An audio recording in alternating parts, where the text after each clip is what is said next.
Yeah, it says FNAF back because I meant background. I was just too lazy to write round. So we're talking about the Rescue Ranger and how it could be used and why it's puts Total Engineer to shame in a way, kinda. So let's start off with the stats. Alt fire to use metal to pick up buildings from a long range. Fire a special bolt that can repair and build friendly buildings from a long distance.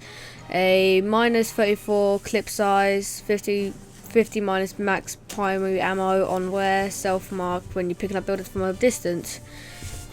And it's just like you don't have to, like all NGs, like all them newbie NGs out there. You don't have to, turtle anymore. It gives the engineer more of an option to put their dispenser far away where it can help the most people, basically the front lines, while giving you the chance to hit it from a distance. Because every time it's like, just imagine this: you're essentially taking a lot of fire by soldiers and everything. What would you do? What would you use, a Rescue Ranger or a Jag? If you use a Jag, you would basically almost die. You'll take so much damage because of the splash damage of maybe other classes. Snipers can pick you off easily, so it's better if you stand out the way and use a Rescue Ranger. So that gives you that the advantage, and like I said, you're more safer there, and you don't have to hog your dispensers as much, so you can put it out there so more people can reach it and be safely. Because most engineers, or most new engineers, basically think it's better to hog it themselves. If you spread it out to more players, you get more protection from your team. But if you just keep it to yourself like a complete little bitch, as much as it can be wow, so cool about this gun, there has their bad sides as well. So let's get into the bad sides then. Bad sides.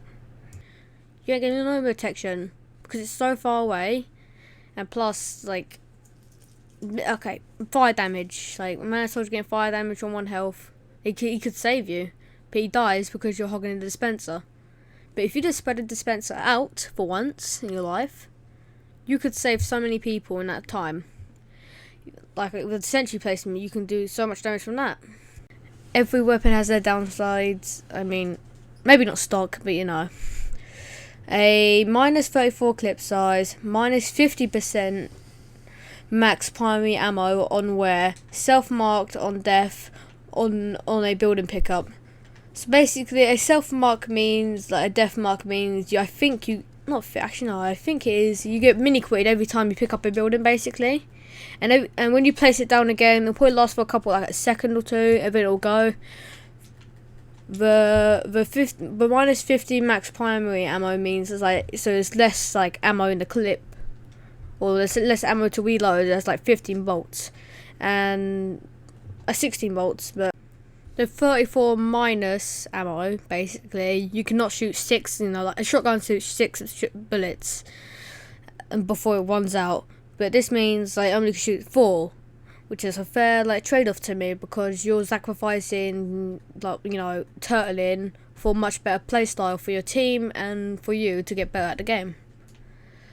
So that's the end for it. But I'm sorry about I'm stumbling in my words and that. I just get a little bit nervous in that sometimes. So yeah, see ya.